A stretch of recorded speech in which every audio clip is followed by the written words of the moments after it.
Hello बच्चों, let's read this question. The question says the metal that can be purified economically by fractional distillation method is option A iron, option B zinc, option C copper, option D nickel. The key concept for this question is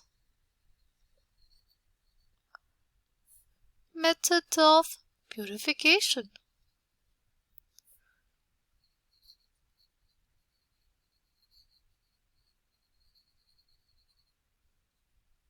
सी हमारे पास हमने metal obtain कर लिया और से अब जब हमने metal obtain किया उसको क्या करते हैं, उसको हम लोग प्यूरिफाइड स्टेट में लेके आते हैं क्योंकि उस समय भी हमारे पास मेटल में कुछ इम्प्योरिटीज प्रेजेंट रहती हैं।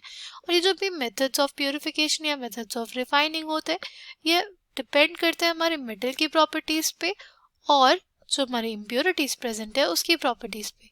जैसे अगर हम लोग बात करें निकल के प्यूरिफिकेशन के लिए हम लोग यूज करते हैं वेपर फेज रिफाइनिंग। इसके लिए यूज करते हैं हम लोग वेपर फेज रिफाइनिंग। इस मेथड में क्या होता है, इस मेथड में जो मेटल है उसको हम लोग एक वॉलेटाइल कंपाउंड बनाते हैं, राइट। मेटल को हम लोग एक वॉलेटाइल कंपाउंड बनाते हैं और फिर उस वॉलेटाइल कंपाउंड को डिकम्पोज कर देते हैं, राइट। अगर हम लोग बात करें निकल की तो हम लोग निकल से क्या बना लेते हैं, निकल टेट्राकार्बोनिल, राइट। और फिर क्या होता है, फिर हम लोग उसको डिकम्पोज करा देते हैं। निकल टेट्राकार्बोनिल जो ऑब्टेन हुआ था उसको हायर टेम्परेचर पे ले जाके डिकम्पोज करा देते हैं तो हमें प्योर फॉर्म में निकल मिल जाता है, ठीक। नेक्स्ट है हमारे पास, अगर बात करें कॉपर की, कॉपर के लिए कौन सा मेथड यूज किया जाता है, तो मोस्ट प्योरिफाइड कॉपर हमें मिलता है इलेक्ट्रोलिटिक मेथड से, राइट। इस मेथड में होता क्या है, इस मेथड में ना हम लोग यूज करते हैं इलेक्ट्रिसिटी का, ठीक। बेसिकली इसमें होता है जैसे हमारे पास सॉल्यूशन है, इसको बोलते हैं हम लोग इलेक्ट्रोलिटिक सॉल्यूशन। इसमें हम लोग देखते हैं दो इलेक्ट्रोड, राइट, एक प्योर मेटल का एक इम्प्योर मेटल का। ये हमारे पास हो जाता है एनोड, ये होता है इम्प्योर मेटल का। और दूसरा इलेक्ट्रोड हमारे पास होता है क्या, वो होता है कैथोड जो मिल के बना होता है प्योर मेटल से, ठीक। फिर इसको हम लोग जोड़ देंगे सर्किट से, क्या होगा इसमें, इसमें बेसिकली हमारे पास जो मेटल होगा हमारा, राइट, उसका ऑक्सीडेशन होगा किस पे, एनोड पे। फिर क्या होगा, फिर हमारे पास उसका रिडक्शन हो जाएगा कहाँ पे, कैथोड पे, राइट।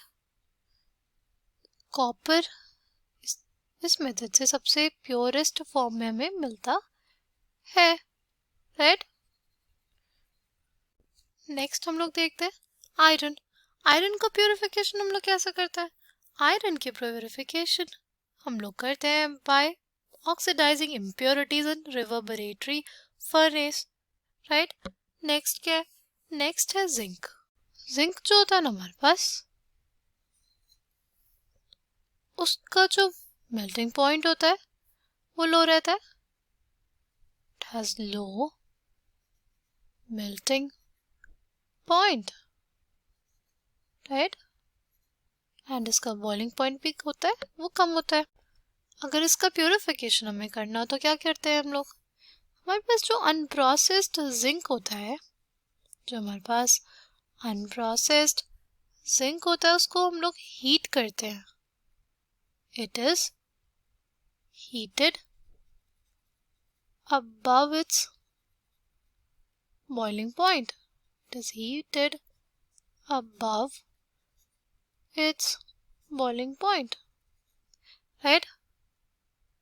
तो बेसिकली इससे हमें क्या मिल जाएगा, इससे हमें मिल जाएगा अनरिफाइंड जिंक, ये जो अनरिफाइंड जिंक होता है उसको हम लोग क्या कराते हैं, उसको कराते हैं हम लोग वेपराइज, एंड फिर उसके जो वेपर्स बनते हैं ना, उन वेपर्स को हम लोग कर लेते हैं कंडेंस। उन वेपर्स को हम लोग कंडेंस कर लेंगे तो हमारे पास क्या बन जाएगा, हमारे पास प्योरेस्ट फॉर्म ऑफ जिंक मिलेगा हमें। क्या मिलेगा हमें, प्योरेस्ट फॉर्म ऑफ जिंक।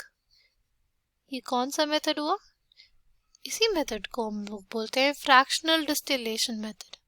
इसको हम लोग बोलते हैं फ्रैक्शनल डिस्टिलेशन मेथड,